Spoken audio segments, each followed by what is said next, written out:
अस्सलाम वालेकुम, welcome to back my channel. नाजरीन, माशाल्लाह आज सऊदी अरेबिया कैलेंडर के मुताबिक हज की पहली तारीख़ है और आज यौमुल जुमा है। अभी खुतबा जुमा भी शुरू होने वाला है। हज की आमद है, तो इसीलिए जो है मस्जिदुल हराम और मस्जिद नबवी में हज के मौजू पर खुतबा बयान किया जाएगा। हज के फ़ज़ाइल बयान किए जाएंगे। बहुत ही खूबसूरत खुतबा होगा। आप लोग ये खुतबा ज़रूर सुने। मक्का और मदीना ये मुक़द्दस मकामात हैं। हम मुसलमानों के लिए इनके फ़ज़ाइल बयान किए जाएंगे। आप वीडियो को वॉच करें, लाइक शेयर ज़रूर करें। तो आइए खुतबा सुनते हैं। टाइम हो चुका है।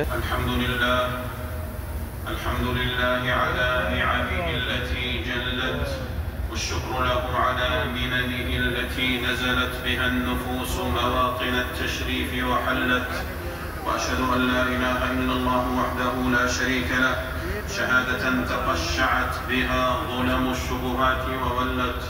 وأشهد أن نبينا وسيدنا محمدا عبده ورسوله صلى الله عليه وعلى آله وأصحابه صلاة دائمة ما درت السحب الهاطلة واستهلت. أما بعد، فيا أيها المسلمون اتقوا الله، فإن التقوى ملاك الوصايا وخير السجايا. يا أيها الذين آمنوا اتقوا الله حق تقاته ولا تموتن إلا وأنتم مسلمون. أيها الحجاج والعمار والزوار، قدمتم خير مقدم وغنمتم خير مغنم، وطاب ممشاكم والرحمة تغشاكم، وهنيئا لكم زيارة البلاد الطاهرة والبقاع الزاهرة والأرجاء الذاكية والمواطن الزاكية، مكة المكرمة والمدينة المنورة، البلدتين المقدستين المعظمتين اللتين تسعد بزيارتها الأرواح وتهنأ برؤيتها النفوس وترتاح، وتغشى القلوب بالجوار فيها سيول الأفراح وفيوض الانشراح، وينال العباد ببركتها المغانم والأرباح. عن أبي هريرة رضي الله عنه أن رسول الله صلى الله عليه وسلم قال: لا تشد الرحال إلا إلى 3 مساجد: المسجد الحرام ومسجدي هذا والمسجد الأقصى. متفق عليه.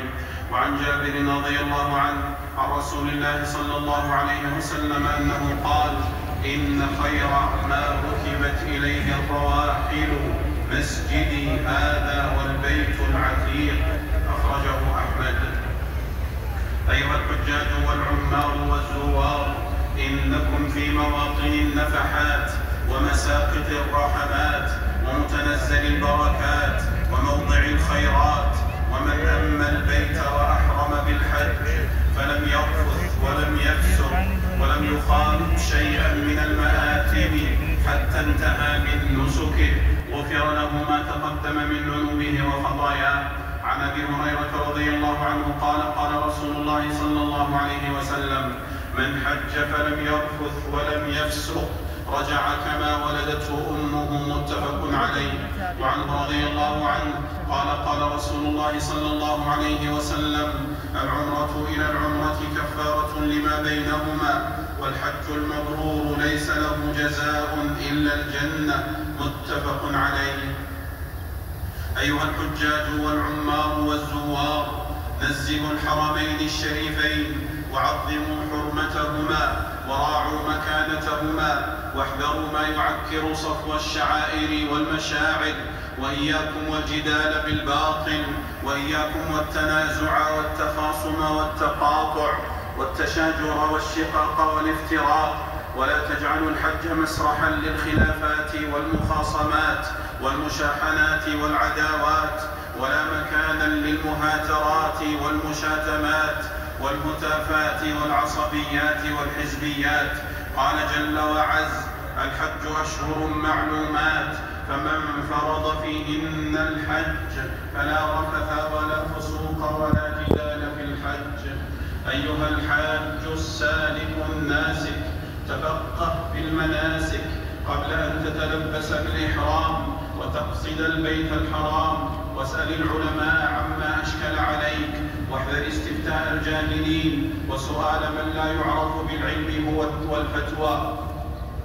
وكم من حاج شرع في أداء نسكه وهو لا يدرك أحكامه ولا يحسن إتمامه، فترك ركنا أو أسقط شرطا أو أهمل فرضا أو ارتكب محظورا أو أتى محذورا.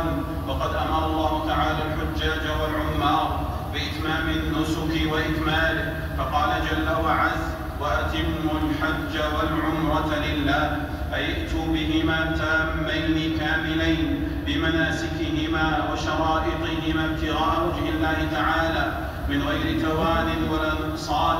فإذا شرعتم في الحج فأتموا، وإذا بدأتم النسك فأكملوا، وإذا عملتم صالحا فأتقنوا. حجاج بيت الله الحرام وزوار مسجد سيد الأنام صلى الله عليه وسلم، لقد أسست هذه البقاع المباركة على توحيد الله وعبادته وحده لا شريك له. قال جل وعز: وإذ بوأنا لإبراهيم مكان البيت ألا تشرك بي شيئا. فالزموا السنن المسندات النيرات، واحذروا البدع والمحدثات، ولا تنحنوا لأموات، ولا ترجوا شفاء من رفات، ولا تتبركوا بالقبور، ولا ترموا الأطعمة والحبوب والنقود والسبح والثياب عليها، ولا تستغيثوا بالأموات، ولا تسألوهم سد الفاقات وإغاثة اللهفات، وارفعوا إلى الله وحده الحاجات والرغبات والدعوات، واحذروا التشبه بأهل الدجل والخزعبلات والخرافات. قال جل وعلا: ذلكم الله ربكم له الملك، والذين تدعون من دونه ما يملكون من قطمير، إن تدعوهم لا يسمعوا دعاءكم ولو سمعوا ما استجابوا لكم، ويوم القيامة يكفرون بشرككم ولا ينبئك مثل خبير. أيها الحجاج والعمار والزوار، لا تتبركوا بجدار أو باب، ولا تتمسحوا بمنبر ولا محراب، ولا تلتمسوا البركة من مغارة أو جبل أو صخرة أو أحجار، فالبركة لا تلتمس من الجمادات. ويشرع استلام الحجر الأسود وتقبيله، ويشرع استلام الركن اليماني بلا تقبيل، وما عدا ذلك فلا يشرع استلامه ولا تقبيله. نستلم ما استلمه رسول الله صلى الله عليه وسلم، ونمسك عما أمسك عنه.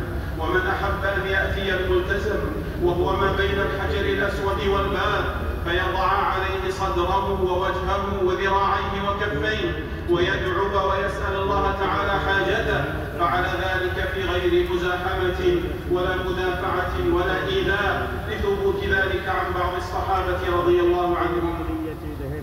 معاشر الحجاج والعمال والزوار، ارحموا الضعفة والنساء والشيوخ والهرمين، ولا تؤذوهم ولا تدفعوهم ولا تضايقوهم، وافسحوا لهم يفسح الله لكم.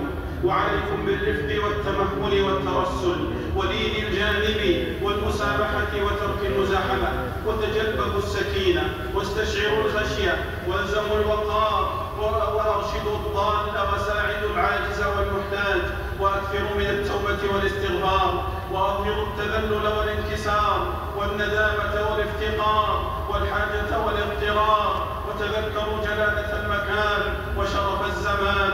تلقى الله دعاءكم بالإجابة، واستغفاركم بالرضا، وحجكم بالقبول، وجعل سعيكم مشكورا، وذنبكم مغفورا، وحجكم مبرورا.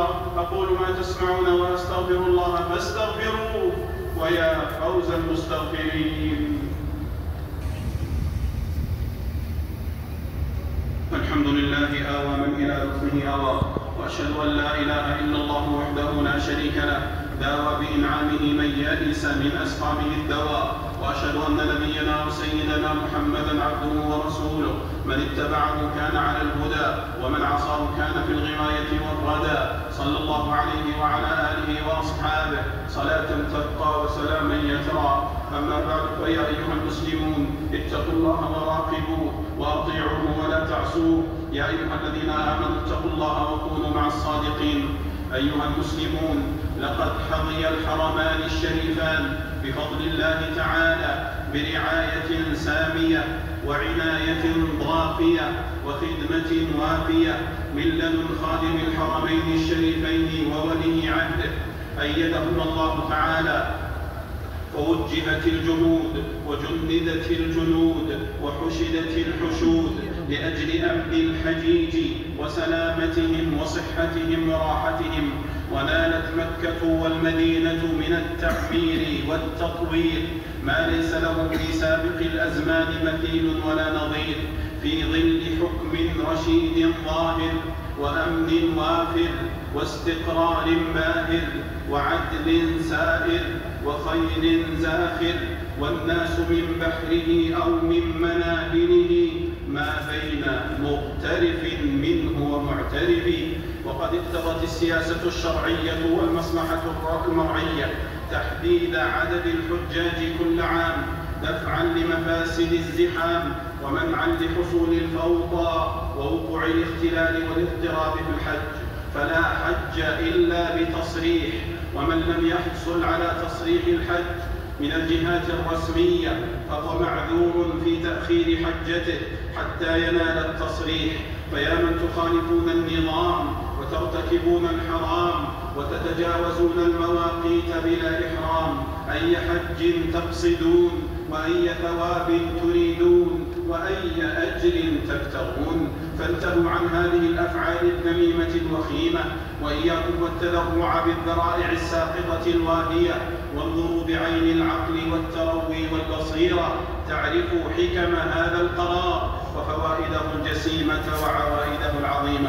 وصلوا وسلموا على أحمد الهادي شفيع الورى قرى، فمن صلى عليه صلاة واحدة صلى الله عليه بها عشرا. اللهم صل وسلم على نبينا وسيدنا محمد، وارض اللهم عن الخلفاء الراشدين والأئمة المهديين ذوي الشرف الجليل والقدر العلي أبي بكر وعمر وعثمان وعلي، وعن سائر الآل والأصحاب، وعنا معهم يا كريم يا وهاب. اللهم أعز الإسلام والمسلمين، اللهم أعز الإسلام والمسلمين وأذل الشرك والمشركين ودمر أعداء الدين، واحفظ بلادنا وبلاد المسلمين من كيد الكائدين ومكر الماكرين وحقد الحاقدين وحسد الحاسدين يا رب العالمين. رب اجعل هذا البلد آمنا، رب اجعل هذا البلد آمنا، رب اجعل هذا البلد آمنا. اللهم احفظ جنودنا المرابطين على حدودنا وثغورنا، اللهم تقبل موتاهم بالشهداء ومن على جرحاهم بالشفاء وردهم إلى أهلهم سالمين يا رب العالمين. اللهم وفق إمامنا وولي أمرنا خادم الحرمين الشريفين لما تحب وترضى، وخذ بناصيته للبر والتقوى. اللهم وفقه وولي عهده وسائر ولاة المسلمين لما فيه عز الإسلام وصلاح المسلمين يا رب العالمين.